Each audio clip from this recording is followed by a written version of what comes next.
โทษพากันคนบอกพี่น้องเลยเฮ้ย โดยสบายดีเด้อสบายดี เสียวจะก้อนนี่บ่ฮะเอาเธอละก้อนก็ได้ครับเมื่อยบ่เมื่อยเนาะโอ้มันก็เมื่อยแล้วเฮ็ดเวียกโอ้บ่แม่นสะดินพร้อมบ่นี่อยากดูพี่น้องเอ้ยเนาะเพิ่นก่อแอวขึ้นนึงจักก้อนนี่ก่อแอวขึ้น4เนาะของเฮาเท่าไร2 เมตร 70คูณ2 เมตร 70ให้เพิ่นเอาเพิ่มกำลังขอบใจโดยขอบใจสปอนเซอร์ที่อุดหนุนสปอนเซอร์ที่อุดหนุนมันนะ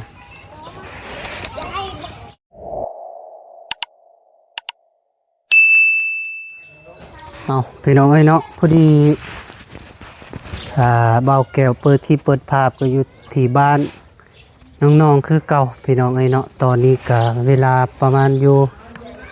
4 โมงกว่าๆเบาแก้วก็กำลังมาแต่หน้าพี่น้องเอ้ยเนาะก็บ่ค่อยมีเวลาตอนนี้ก็มันติดภารกิจคือกันพี่น้องเอ้ยเนาะไถหุดนาแน่แล้วก็ปลูกยางแน่พี่น้องเอ้ยพอดีเบาแก้วมาก็ได้เจอสร้างมื้อนี้พี่น้องเอ้ยสร้างเพิ่นกำลังก่อแน่แล้วก็ถมดินหน้าแด่นะพี่น้องเอ้ยเนาะเอาก่อนอื่นก็ขาบทักทายสบายดีและสวัสดีเด้อพ่อแม่พี่น้องหมดสุขสุขคนบ่ว่าอยู่ในหรือต่างประเทศก็ยินดีต้อนรับเข้าสู่ซองเบาแก้วคือเก่าพี่น้องเอ้ยเนาะโทษพากันคนบอกพี่น้องเอ้ยเฮ้ย โดยสบายดีเด้อสบายดีเสียวจะก้อนนี่บ่ฮะเอาเธอละก้อนก็ได้ครับมันแตกบ่ใส่มันแตกได้อยู่เป็นยังมันก็จักแน่นอยู่บอกนี่ก็คันเฮาไปเลือกเองแค่นี้เนาะสบายดีเด้อแม่เฒ่าอุ้ยบ่แม่น เอ้ยเดี๋ยวนี้ล่ะว่ารู้จักคนบอกให้สร้างสร้างมันกำลังก่อพี่น้องเอ้ยเนาะสบายดีเด้อคือเสียงคอยแท้ เมื่อยบ่เมื่อยเนาะโอ้มันก็เมื่อยแล้วเฮ็ดเวียกโอ้บ่แม่นสะดินพร้อมบ่นี่อยากดูพี่น้องเอ้ยเนาะเพิ่นก่อแอวขึ้นนึงจักก้อนนี่ก่อแอวขึ้น4เนาะ4ก้อน4 แถว4 แถวนี่จงไว้บนที่ใส่ท่อบ่ท่อสวบแต่ว่าท่อยังบ่ทันลงพี่น้องเอ้ยเนาะมีแต่มื้ออื่นเบาแก้วสิลงไปดงเห็นพี่น้องเอ้ยเนาะไปสั่งแล้วก็เพิ่นสิมาส่ง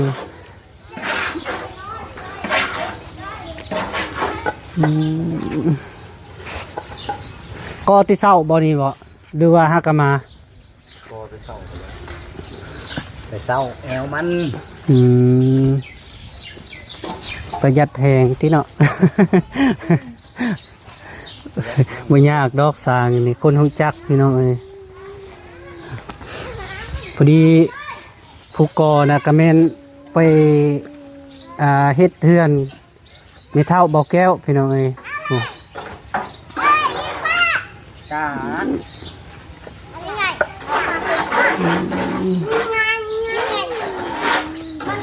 เด้อสิเอาหยังสร้างเอาเป๊ปซี่บ่บ่บุญดูสิกินหยังM100บ่M100เนาะพาไปเอาM100แล้วก็เอาเป๊ปซี่ตุกหนึ่งเด้อM100 2ให้สร้างแน่เพิ่มกำลังนี่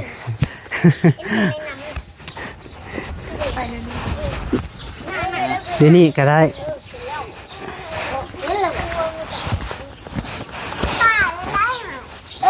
งูตายแล้วเนาะเด็กไปยืนวันอื่นไหมอะไรพ่อ มันไปเล่นทางนี้ลูก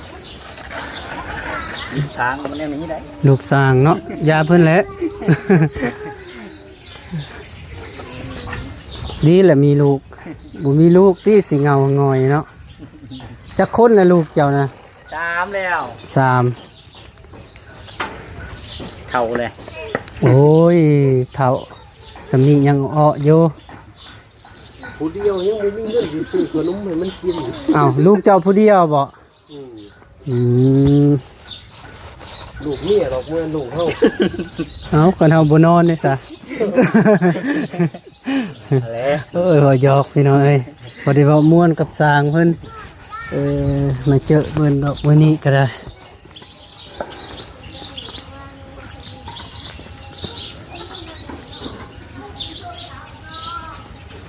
บอกนี่ก็อยากแน่นอยู่บ่แน่นเนาะ บอกบ่อยากไหลคุณภาพปานใด แล้วนี่ได้ เขาเฮ็ดกิโลเฮา แม่น ซื้อแพง 5,500ได้นี่ได้เพิ่นมาส่งคันเอาไปซื้ออยู่พุ่นก็4,500เอาไปเอาเองอะนะ เนาะแม่นแหละ เพิ่นไล่ค่าน้ำมันนี่เด้ รถเพิ่นอีก คันรถเพิ่นเพก็อยู่ในหันเบิดแล้ว แนวมัน เนาะ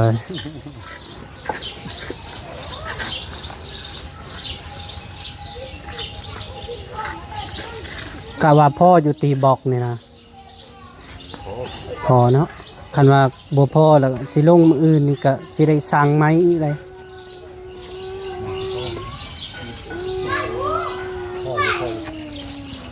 ผู้อลีสาธุบอกเลยว่าชื่อว่าอะไร ร้อยจะเปิดใส่เลยเด้อ เรียบร้อยเลย ป้าชาเด็กนาอย่าเพิ่มของกันกว่า ประมาณ60 ครึ่งแล้วเด้ เฮ้ยเอาละ18ก่อนเท่าไหร่18 18 ไล่40 48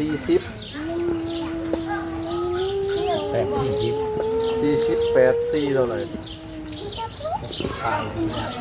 60 ปลายก้อน บัดเฮาก็ตั้งมันอันนี้มันประหยัดกว่ากัน แมน มันเปลืองในส่วงเฮาก่อนอนเนี่ย อืม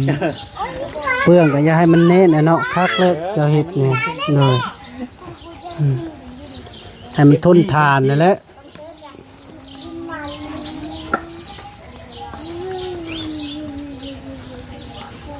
ห้องน้ำอันนี้มันก็กุ้มเนาะ20 ปีกุ้มเหมาะกลัวติเนาะ กลัวแล้ว กลัวเนาะเพราะว่าเรา ทานนี่กว่า โดย พอ พอดี คันเต็มนี่บ่รับประกันเด้อ20 ปีนี่ เรื่องเต็มเลยบ่ เออ โอ้ยมีรถอยู่ กันห้องน้ำนี่ไรอยู่ ตัวทานเนาะ มีรถเลาะอยู่เด้เนาะ เบอร์โทรก็มีอยู่บ่ยากเนาะคันมันเต็มกะบ่เกิน500,000ที่ดูดเนี่ย เกิน500,000บ่ กว่าก ลัวบ่ กว่า โยกคำบ่เกิน500,000เนาะสิจ้างนี่เนาะของเฮาเท่าไหร่2เมตร70คูณ2เมตร70 ให้เพิ่นอืมเอาเพิ่มกำลัง ขอบใจ โดย ขอบใจสปอนเซอร์ที่อุดหนุน สปอนเซอร์ที่อุดหนุนนั่นนะ จะให้เจอเลย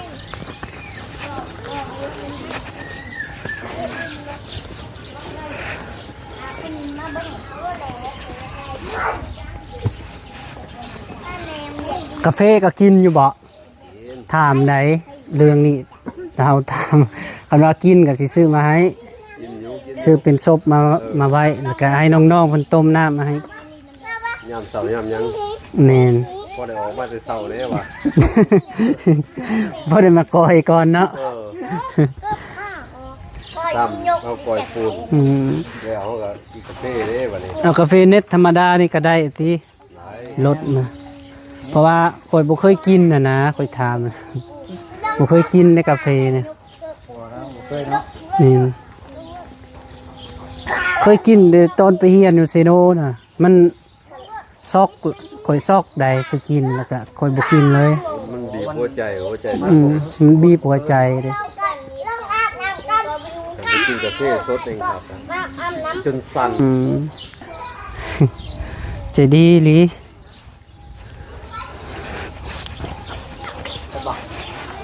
มันเลยยึดได้โตไปเลยครับ แม่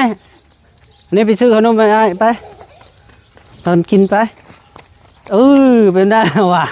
ถึงเลนเอาไปโอ้กากกี่ดีพอแล้วพอแล้วมาแม่พากันกินนะเย็นหน่อยแหละ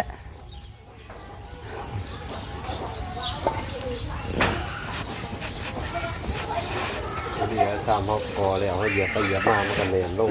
ดินเนี่ยบ่มันก็เน้นคักอยู่ดอกดินเนาะมันเป็นดินดากมันติดคักอยู่นี่ เบิ้งแม่รักโหเหมือนกัน อันนี้แหละมางเมื่อนั้นค่อยเกือบตัวเอาตัวนั้นลง หลักค่อยบ่ฮู้ว่ามันมีสายไฟ นี่อันนี้คือเช้านี้ล้างน้ำล้างล้ออยู่นี่ดิข้าวนี่ปั้วลงนี่ลงตรงนี้โอ้ประชันเจ็บแท้ โอ้ระวังเด้ไม่แกนซ้ นี่ก็พังแล้วเลยเนาะเฮ็ดรถปั้วลงบาดเดียวเพราะว่าอยู่ว่า ำ เอาเลื้องก็ได้นี่ เขาบ่ได้ว่าได้ลองของเนาะ ไม่ได้เจ็บหรือไร รู้ไร ยินไหมง่ากินแม่เสาเมื่อย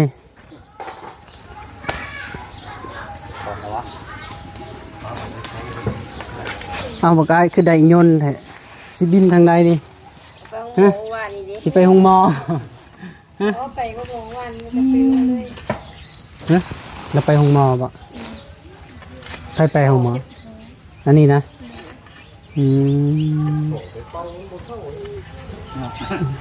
ปันมาใช่ป่ะมาแต่ภาพแต่เป้าเป็น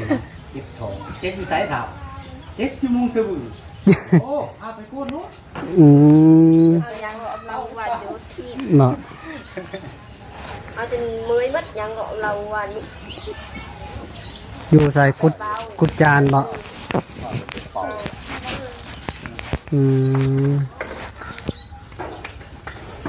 เจ็บท้องกันไปเป่ามิแต่ไปกวดเลยแหละ นี่จะไปกวด บอ แล้ กพ้นบานพ้นยายกินน่ะแม่น อืม อันนี้ไปเป่าให้เศร้าเจ็บมันบ่เป็นนะ แม่นนั่นแหละ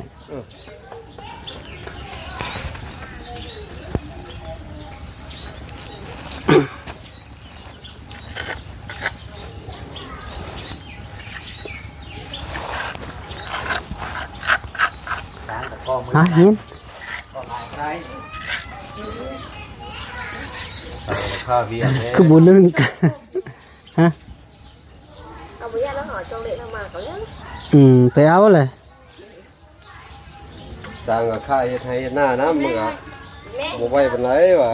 แนวมาแล้วก็ค่าเวียกก็ไปเฮ็ดเวียกซะก่อนวางแล้วก็มาเฮ็ด ตรงนั้นไหนว้าวนั่นเอง อืม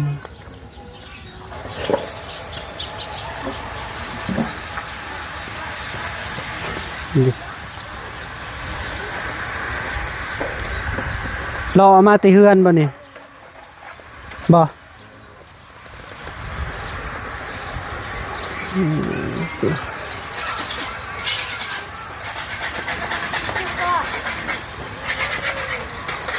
ยินกินแล้วไหมหำเอ้ย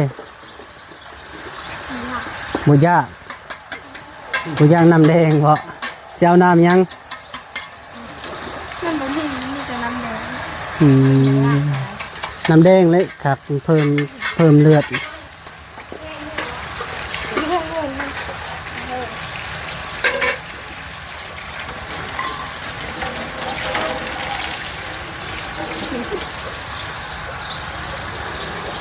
ของนั้นเลย หนุนพี่น้อง แปลงล้างได้เอง ฉะนั้นมันสิบินไปกินหมาม เ กินบ่เป็ปซี่ ย่างง่ายนึ่งอะไร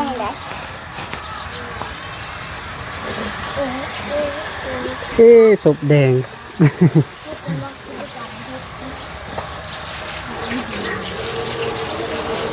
กินแม่น้ำเนี่ยปลากินแล้วละ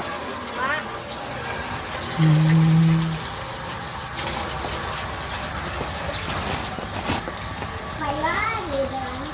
นี่คือเอา เป็นกองงามเลยพี่น้องเอ้ยตัว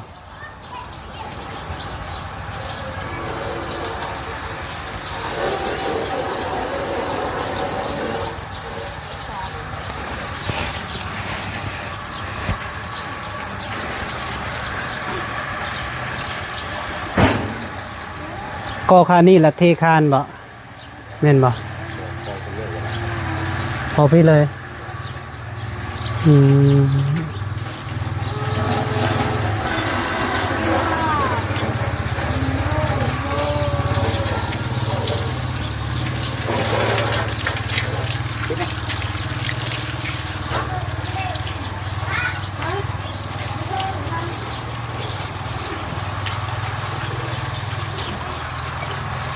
ไปไทยหน้าบ่มีนะบ่คือเห็นนั่นเอานะฮะ เขาบอกห้ามผู้ใด ที่เจ้าบ่ได้ออกบ่ บอยู่สร้าง อยู่น้ำซ่าอืม แต่มึงคิดจะกินกระจับเวิร์ด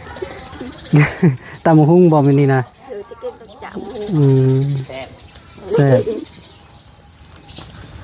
จะค้นออกไปไทยนา เวิร์ดต้องเอากับฟ้า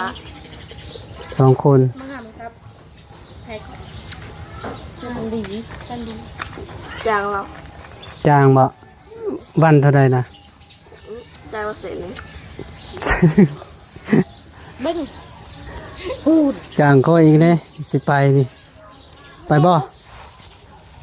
เป็นหน้าลูกหน้าคู่ นาโคกนานี้นาคัง กา บอกว่ายังสีอะนะไทยตะกร้าอยู่ในนี้นะ เอาตะกายังไม่เอ็ดดี บ่ดูเจ้าเฮ็ดหัวนะบ่ เลย อืม หน้ากระสีเอ็ดนี่กระตะกาแล้วมุนละยังอะไรหุดนาทุลี กินมือ อ่ะเอาบ่ ข้ากิริจอกเจ้านี่เนาะอืม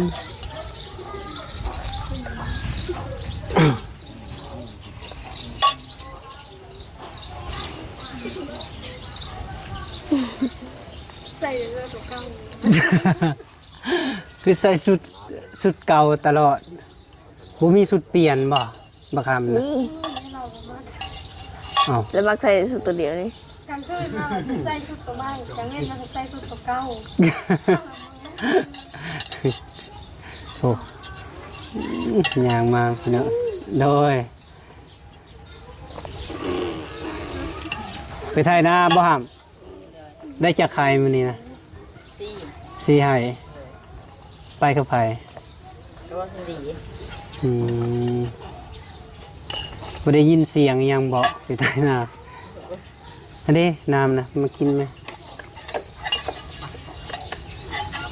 กลับกันบ่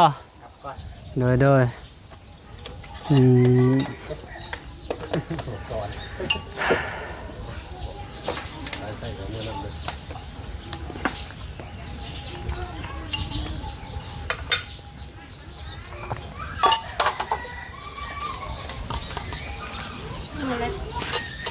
มือนกับมา ไม่แล้วก็มือเลย เอา เนื้อ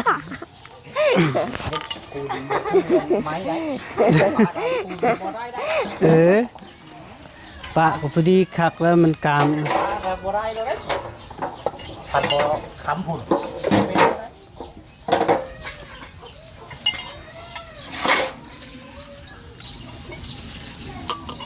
ขี่แม่น้ำนี่ กินไหมน้ำแดงนะ กินทั้งเรียบร้อยทั้งน้ำแดงไม่ได้ดอก เติมเลือด เติมเลือดได้สร้างนี่ เลือดรอเอาบ่เอาจักน้อยนี่ เติมเลือดได้ บอกแกคนเราอ่ะตื้มเลือดนี่กินมันรู้บ่ตื้มเนาะแต่ละเนาะยังไม่ยอมตื้ม เอากินก้อนจังมื้อ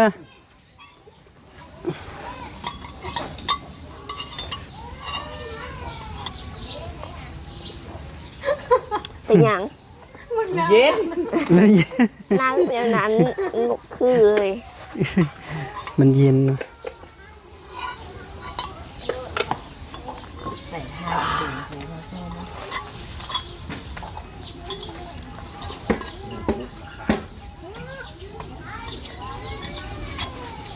่อย่าเป็นสื่อผูกไว้เดียว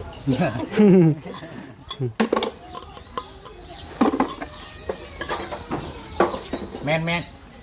ขึ้นไปทอดสายไฟง่ายๆนะไว้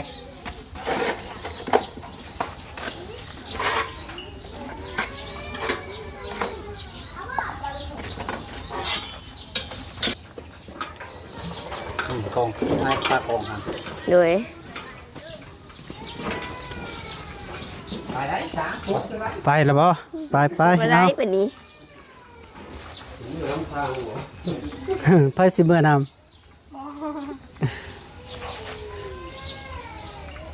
เด็กกูมันโอ้ย ำจะได้มันแคบเนาะเนื้อทีเนาะ โดย สำนีกับผู้ดีเนาะผู้ดีงามเลย เอ้าน้ำมันมาบ่ได้ปาน กะ นี้นะ เอากระเฮ็ดอ่างเด้ทางนี้เนาะแล้วก็อ่างห้องอาบเลยผู้ดีคักตัวนี้ก็ยังสิเทออกเด้เทมาพี่เราได้นี่บอนซักผ้าซักเครื่อง เฮ้นี่เลย แม่นเทได้คางนี่กันเปื้อน อันนี้50 เซนอันนี้ประมาณสิเทออกเม็ดหรือบ่ เอาเทออนนี่บ่ ตานี่ก็พอแล้ว ออนนี้ออนนี้ อืม อันนี้บ่ เท่านี้แหละ แค่นี้พอดีงามเลยโอ้ยเต้นมาดู เคยหน่อย เอาเต้นมาดูคือกี้นี่นะเอาลองนะโอ้ย อู้คือไอ้น้อยข้างไอ้นี้เจ้าเนาะอืม บุคือเอื่อยเนาะอืม เตี้ยแท้ หล่อได้คนนี้พี่น้องผู้เตี้ยยังน้องมาสิทันแล้ว เออ สูงเด้อเฮา สูงบ่ พอแล้ว อืม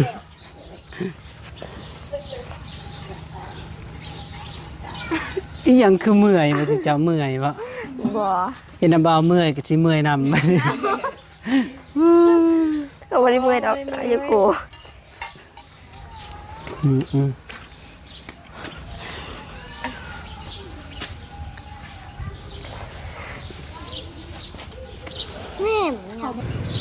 เอาพี่น้องไอ้เนาะพอดีบอกแก้วมาเบิ่งสร้างเพิ่นกะดำเนินการก่อแหละพี่น้องเอ้ยเนาะห้องน้ำน้องๆเพิ่นก็ได้พอดีเพิ่นก่อเอวหยังกะถือว่าโอเคแล้วพี่น้องเอ้ยถือว่าเพิ่นเฮ็ดกะว่าแน่นดีอยู่พี่น้องเอ้ยเนาะแต่ก็ว่ามื้อนี้เป็นขั้นตอนก่อเนาะก่อฝาเบิ่งหนึงแม่แล้วก็ก่อฟืนพี่น้องเอ้ยเนาะเอาขออยู่ดีมีแห้งสุขภาพแข็งอย่าเจ็บอย่าจนอย่าขาดอย่าเสื่อมโศกมาร่ำรวยมาสุขสุขคนเด้อพ่อแม่พี่น้องโดยบ๊ายบาย